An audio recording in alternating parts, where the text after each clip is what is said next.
Dear student, in the last lecture we have seen the production of bread, vinegar production, and then production of beverage. Then next, can you tell, तुम्ही सांगू शकाल काय? First question आपल्याला दिलेले आहे, which functions are performed by enzymes secreted in human digestive system? काय विचारलंय, which functions are performed by enzymes secreted in human digestive system. नववीला तुम्ही त्या ठिकाणी पाहिलेले पहा काय दिलेले की different enzymes secreted by glands associated with the digestive glands help in digestion of the food.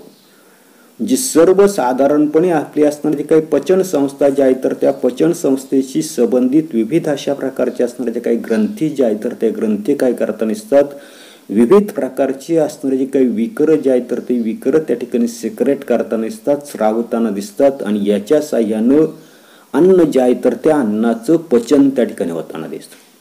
The complex food components are broken down to the simple absorbable substance due to the enzymatic action.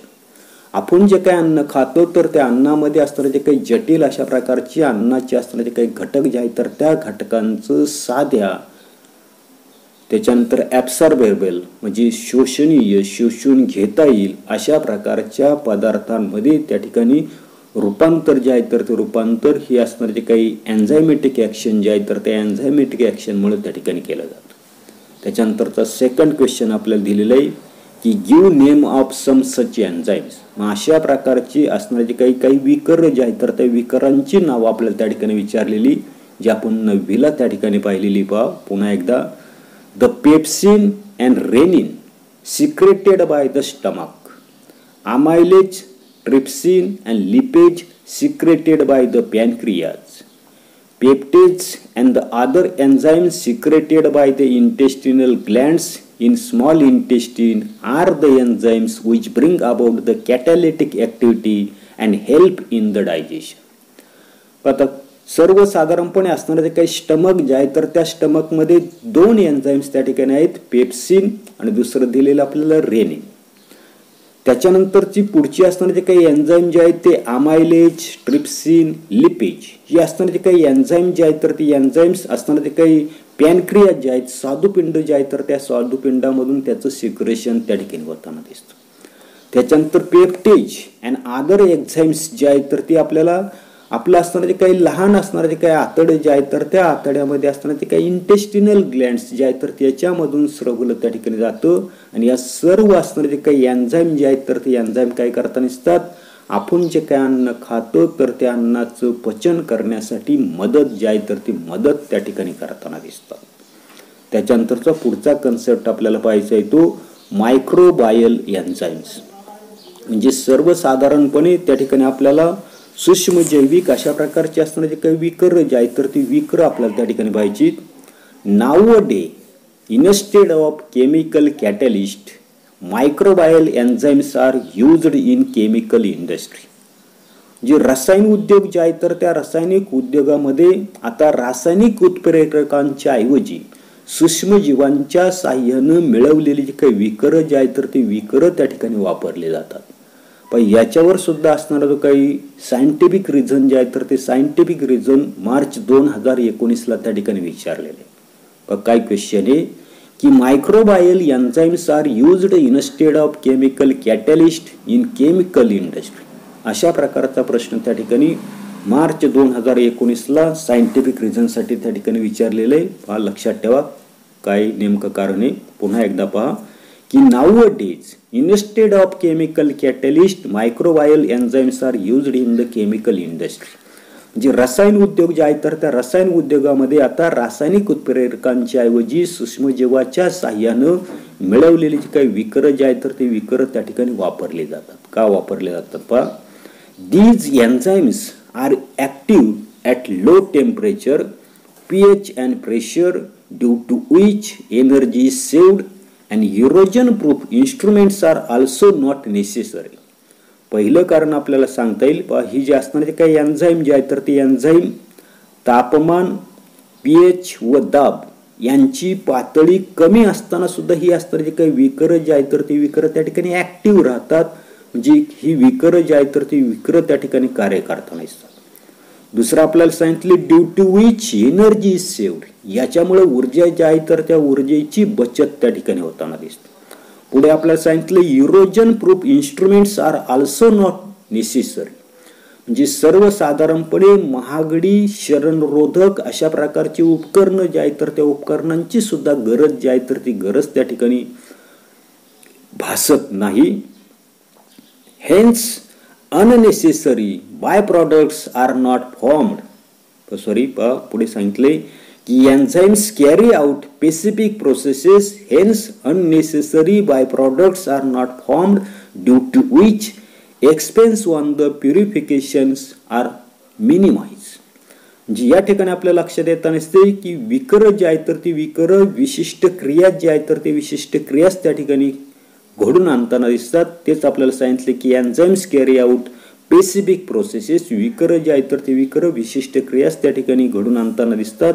आणि hence unnecessary by products are not form, आणि याच्यामुळं नको असलेली जे काही किंवा अनावश्यक अशा प्रकारची उत्पादित जे आहेत तर ती उत्पादित त्या ठिकाणी तयार होत नाही. आणि पुढे आपल्याला सांगितले due to which expense on purifications are minimize, आणि याच्यामुळे काय होताना दिसते की शुद्धीकरणाचा असताना जो काही खर्च जो आहे तर तो खर्च सुद्धा त्या ठिकाणी काय होताना दिसतो, कमी होताना दिसतो. म्हणजे अशा पद्धतीची अनेक कारणं जे आहेत तर ते अनेक कारणं आपल्याला त्या ठिकाणी सांगता येईल की why microbial enzymes are used instead of the chemical catalyst in the chemical industry. Scientific reason त्या ठिकाणी तुम्ही व्यवस्थित त्या ठिकाणी लक्षात ठेवा. पुढे in case of microbial enzymatic reaction elimination and decomposition of waste material is avoided and enzymes can be reused. पुन्हा एकदा की in case of microbial enzymatic reaction elimination and decomposition of waste material is avoided and enzymes can be reused. जी सर्वसाधारणपणे मायक्रोबायल enzymatic असणारी काही reaction जे आहेत तर त्या रिॲक्शनमध्ये आपल्याला अभिक्रिया जी आहे तर त्या अभिक्रियेमध्ये तयार होणारे टाकाऊ पदार्थांचं असणारे जे काही उत्सर्जन जे आहे तर ते उत्सर्जन किंवा त्याचं असणारं जे काही विघटन जे आहे तर ते विघटन त्या ठिकाणी टाळलं जातं. त्याचबरोबर ही असणारे जे काही विकर जे आहेत तर त्या विकरांचा असणारा जो काही रियूज पुनर्वापर जो आहे तर तो पुनर्वापर सुद्धा आपण त्या ठिकाणी करू शकतो. आणि हेन्स सच एन्झाइम्स आर इको फ्रेंडली, आणि म्हणून ही जी असणारी काही विकर जे आहेत तर ती विकर आपल्याला त्या ठिकाणी पर्यावरण स्नेही त्या ठिकाणी ठरताना दिसतात. Some examples of microbial enzymes are oxidoreductase, transferase, hydrolysis, lysis, isomerases, ligases etcetera.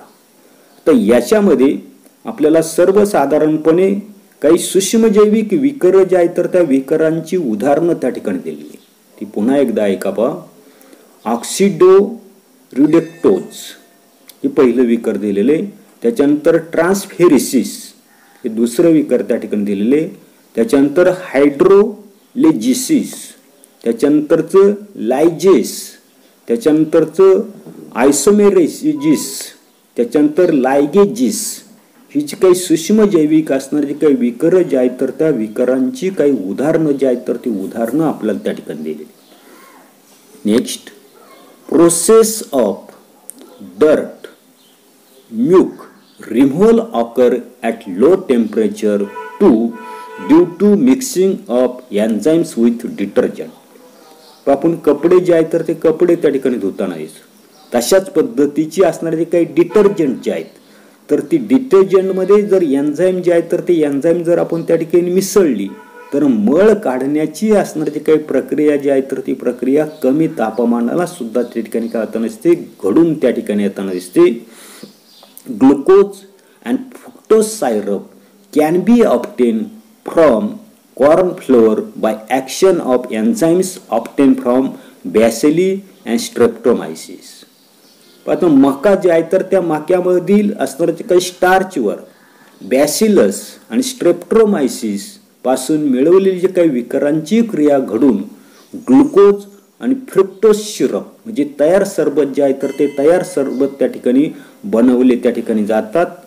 मायक्रोबायल enzymes are used in various industries like cheese, plant extracts, textile, leather, papers etcetera. म्हणजे सर्वसाधारणपणे चीज असेल, वनस्पतींचा असणारा जो काही अर्क असेल, त्याच्यानंतरचं सांगितलं आपल्याला टेक्सटाईल ज्याला आपण वस्त्रोद्योग म्हणताना दिसतो, लेदर चांबडं म्हणजे कातडं जे आहे तर ते कातडं किंवा कागद अशा अनेक उद्योगामध्ये सूक्ष्मजैविक असणारे जे काही विकर जे आहे तर ते विकर त्या ठिकाणी वापरले जातात. त्याच्यानंतरचं नेक्स्ट आपल्याला दिलेलं आहे पहा काय दिलेलं आहे की use your brain power. Food material like cold drinks, ice cream, cakes, juice are available in the various colors and flavor, whether these colors and flavors are really derived from fruits. जे शीतपेय असतील, आईस्क्रीम असेल, cake असेल, सरबत असतील, हे जे काही खाद्यपदार्थ जे आहेत तर ते विविध रंग आणि स्वादामध्ये आपल्याला त्या ठिकाणी मिळताना दिसतात. हे असणारे जे काही रंग असेल, चवी असेल किंवा त्याचा सुगंध जो आहे तर तो खरोखर फळांपासून त्या ठिकाणी मिळवलेला असतो का, याचा असणारा जो काही शोध जो आहे तर तो शोध तुम्हाला त्या ठिकाणी घ्यायचा आहे. त्याच्यानंतर पुढे सांगितलं आपल्याला research. Read the ingredients and their proportion printed on bottle of cold drinks and juice and wrappers of the ice cream. जे सर्वसाधारणपणे जी शीतपेय असतील, सरबताच्या बाटल्या असतील, आईस्क्रीमची वेस्टर्न असतील, याच्यावर छापलेली जे काही घटक द्रव्य आणि ती त्या पद्धतीने त्याच्यामध्ये आहेत का हे आपल्याला त्या ठिकाणी वाचायला त्या ठिकाणी सांगितले. आणि find out the natural and artificial ingredients, त्याच्यामध्ये कोणते नैसर्गिक आणि कोणते कृत्रिम अशा प्रकारचे घटक त्या ठिकाणी आहेत तर ते त्या ठिकाणी ठरवायचे. Wheat or rice flour is inoculated with aspergillus, ते आपल्याला त्या ठिकाणी पाहिजे. आता एवढाच असणारा जो काही भाग जो आहे तर तो भाग आपण या तासाला पाहणार आहोत. पुढील भाग पुढील तासाला पाहू. धन्यवाद.